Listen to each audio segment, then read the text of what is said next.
Hi everyone, welcome back to my channel. I'm Zoe and right now I'm working as a Part 1 architectural assistant in a town in the UK. For the longest time in uni or in my high school, I've had this really big goal of wanting to work in London because I just love London as a city. So I've always wanted to work in London.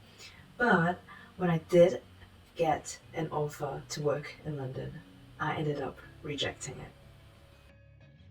The first time that I've actually been to London was when I was 8 or 9 years old. I went on like a tour with my parents to Europe, and one of the stops was in the UK. So we just visited London, and that's when I first saw the Gherkin, which was like super surreal for me. And all the architecture, all the hustle and bustle life, it just fascinates me so much, and that definitely made me fall further in love with London. I've always been a big city girl. So I grew up in Macau, which is a city, and it's really packed, but it's kind of prosperous as well. So there's always a lot going on, and I've always enjoyed that kind of lifestyle. So when I visited London, it just feels like it's even bigger than Macau, and there's even more going on, and I was even more intrigued by that. So I've always then wanted to work and stay in London. And then when I applied for jobs in my third year university, obviously, if I wanted to be in London, I actually applied to quite some firms in London, and I didn't expect any of them to give me an offer or even give me an interview. But then I actually got an interview, and the interview went really well. The directors interviewed me, and they really liked my portfolio and the way I presented stuff. And I felt really happy to receive such compliments, and in the end, they rang me up the next day and gave me an offer. But then, it felt super odd because once I had the offer on my hands, instead of saying yes straight away because it's something I wanted for so long, I had a lot of doubts. Because I actually had this list of priorities or things that I wanted to do during my year out that I actually wanted to get done.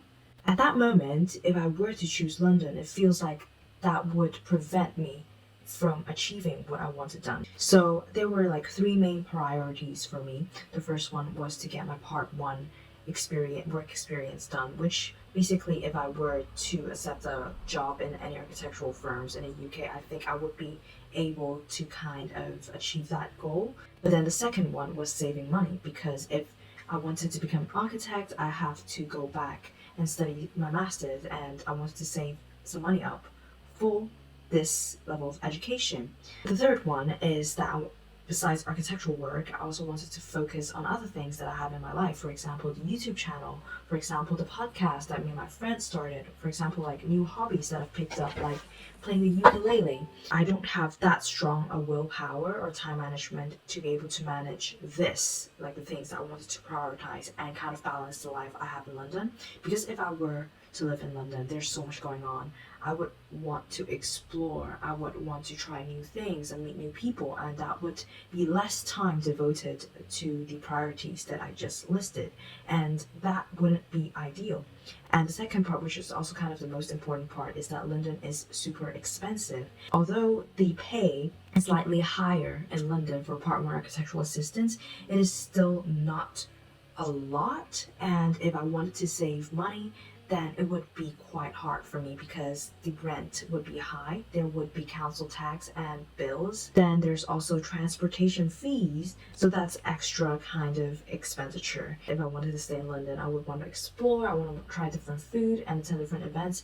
That would be extra expenditure as well, and that made me realize I would struggle to kind of attain my priorities. It really baffled me a lot. It really made me doubt myself a lot, because it's something that I need to do versus something that I wanted for so long, and I didn't want to sacrifice one of them, but I can't have both.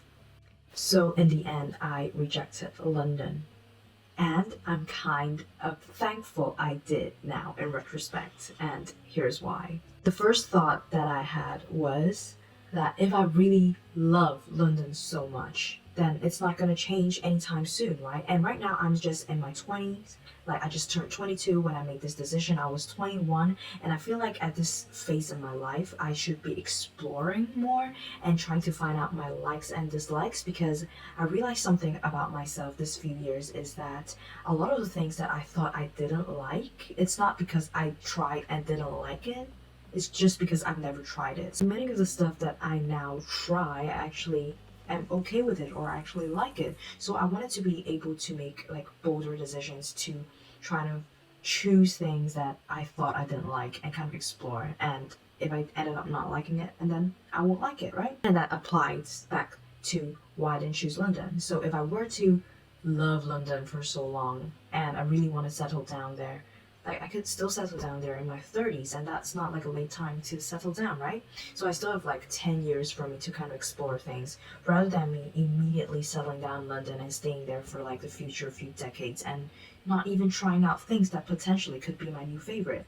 And the second thing that I learned is that this is actually a form of stepping out of your comfort zone, because when you're working towards a goal for like a prolonged period of time, is kind of blinding, as in like you feel like that is something that you want and you have to get it. If that thing became your comfort zone, when you actually got it, or when you've been working for something for so long and you realize it's not right for you, sometimes it's not so easy to just step away and choose what is right instead of what is easy or what's already right in front of you. So in some sense, I feel like I stepped out of my comfort zone by not choosing London and choosing a town, which I'm working in now.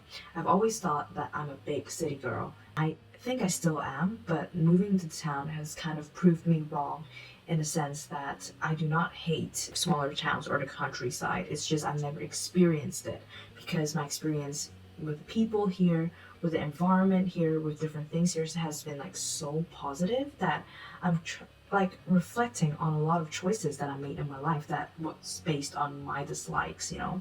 So that was kind of like stepping out of my comfort zone for me as well. I think it's completely fine to step out of your own comfort zone and, you know, try and do what is right for you instead of what is easy. Another thing that I've learned that really helps is that when you kind of face with this kind of conundrum of not knowing what choice to make, it's always useful to kind of make a list of pros and cons for that decision and the other decision, so you can kind of list out things that is important to you instead of making a, you know, rash decision based on, you know, your instinct or based on something you thought was right for you. I'm actually quite happy right now. I don't know where I'm going to be this time next year, which is really daunting if I think about that, but at the same time I'm kind of at peace with that. But I'm really thankful that I can share this journey of mine with you guys. Thank you for watching me rambling on for such a long time. If you're still watching, I just wanted to say I'm really thankful for you guys. But yeah, thank you for watching, and I'll see you next time in the next video.